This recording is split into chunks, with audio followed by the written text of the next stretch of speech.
So first eliminate అయ్యారు, ఈ రోజు జరిగింది ఎలిమినేషన్. సో జాను ఎలిమినేట్ అయింది, ఎవరు ఎక్స్పెక్ట్ చేయలేదు అసలు Janu mentor and contestant eliminate అవుతారని. సో అంటే ఇక్కడ జాను దేం లేదు కదా, తను కంటెస్టెంట్ కాదు, తను మెంటర్.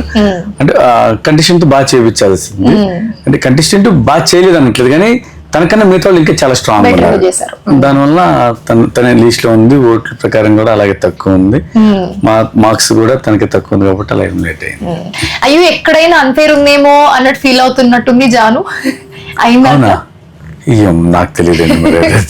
సో బేసిక్ గా చాలా ఓంకార్ గారి షోలో చాలా క్లియర్ గా ఉంటారు, ఎవరైనా కొంచెం అటు ఇటు కన్సర్న్ చూపించినా కూడా చాలా కరెక్ట్ గా చెప్పాలి అని చెప్తారు ఓంకార్. చాలా షోస్ లో చూసాం మేము, ఇంతకు ముందు సీజన్ లో కూడా ఎవరైనా కొంచెం అటు ఇటు ఉన్నా కూడా లేదు, you should do this, you should do that అని కరెక్ట్ గా చెప్తారు.